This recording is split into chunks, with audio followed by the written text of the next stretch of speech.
Hey,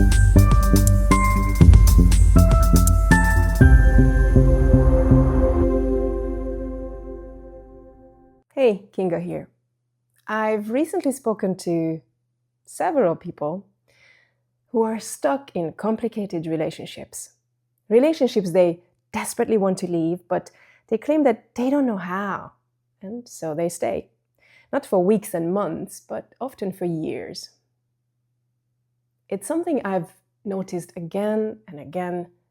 For most people, change only happens when the pain becomes unbearable. So if a situation is just a little bad or a little uncomfortable, they endure it. Not because they don't want anything better, but because at least it's familiar. And the unknown is often terrifying. And no judgment here, we all have our own stories and traumas and subconscious patterns keeping us in place. I just find it fascinating to observe these dynamics, to understand what keeps people tethered to what clearly isn't working for them. And then I had another conversation that got me thinking even deeper about this topic. Someone was actually telling me about a man she's drawn to, she's very interested in, very attracted to him. But as she spoke, she listed at least 5 things about him that would be deal breakers for most of us. And in fact, everything about him and the potential of them being together sounded impossibly complicated. And yet she was hooked. And there was no shared history or no deep bond formed between them yet. Just this pull towards something that from the outside already looked messy and complicated. And it wasn't even reality yet. We were only talking about the possibility of it. So I was wondering what it is about complexity or complications that draws more people in.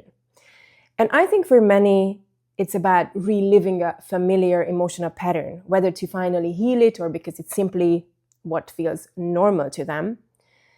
And if chaos and uncertainty were a part of their early experiences, a calm, stable relationship might actually feel boring or even wrong.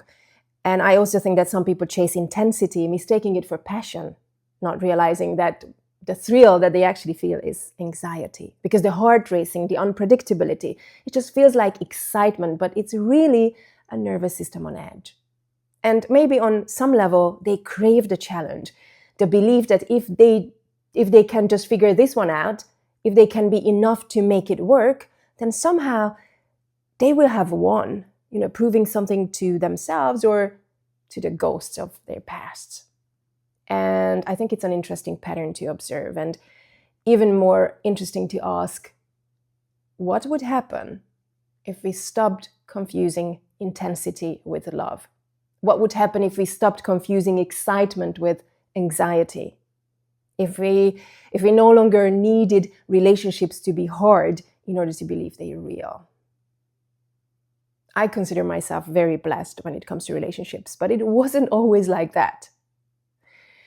I grew up in a household where physical violence was a frequent happening. And my earliest memories from when I was only 3, those memories are sharp and vivid. And I see myself standing frozen and watching my mother being beaten. They say you're not supposed to remember things so clearly from such a young age unless they were deeply traumatic. Now, with that as my foundation, it's no surprise that my first few relationships followed the same pattern. And obviously, I never consciously sought out violent partners, but I believe subconsciously, or this subconscious programming played a role. And when you grow up witnessing a certain dynamic, it becomes what you unconsciously expect or choose, even when you don't want it. And so I found myself in relationships where things escalated to the point of physical harm, but only once, because every single time it happened, I walked away. And I think I was lucky in a sense that I was never physically forced to stay. And I refused to give a second chance to anyone, a second chance to hurt me.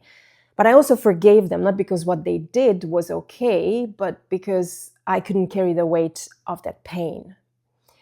And I believe that in any relationship, both people contribute to the dynamic. But when someone crosses that line and does something completely out of character, they are the ones who have to live with it. So I believe that it was probably harder for them to carry on with their life with that guilt and shame. And at some point, I had enough, and I said it out loud. I'm not doing this again. I'm not dating anyone who becomes physically violent. And something shifted. That particular pattern ended right then, right there. I still had my fair share of disappointing relationships, the ones that just weren't right or the ones that didn't last for whatever reason, but I never ignored the signs and I never let them drag on for years. If something felt wrong, I walked away. And then I met my ex-husband. Funny enough, I wasn't attracted to him at first. I wasn't. Maybe because he didn't carry the familiarity of my past patterns.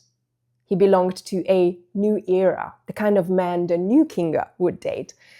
And for the first time, I experienced something very different. He was the first person who made me feel lovable. And that in itself changed me. I became a better version of myself because of him. And we spent 7 great years together. And though we went separate ways, I have no regrets. I believe I had to free him so he could find a love he truly deserved. And I believe he had to free me so I could find what I was searching for too. And today we're still friends. I like seeing him with his wife because I know that she loves him the way he always deserved to be loved. And I never could. And then I met him, the man I have now, the one I plan to keep. He's also very kind and loving and deeply caring and chooses me every single day. And he's the first to make me believe I am beautiful, showing me a new way to see beauty. And because of him, my confidence has finally grown to a healthier level. And I also know that life is unpredictable. People change, circumstances change. And if one day our paths have to separate for whatever reason, I will still consider myself incredibly lucky for these 2 men in my life. Because I have known love, because I have been cared for in a way I never was before. And that's a gift. I never felt that kind of love and caring towards me and my family. It took me a long time to believe that I was lovable or that I was pretty, or that I was worthy of being loved and worthy of a good partner. And I am incredibly grateful to these 2 men in my life. And if there's one thing I have learned about relationships, complicated or not, it's this. When you finally recognize your own worth, you stop settling for anything less. And you understand that love doesn't have to come with chaos and doesn't have to be complicated.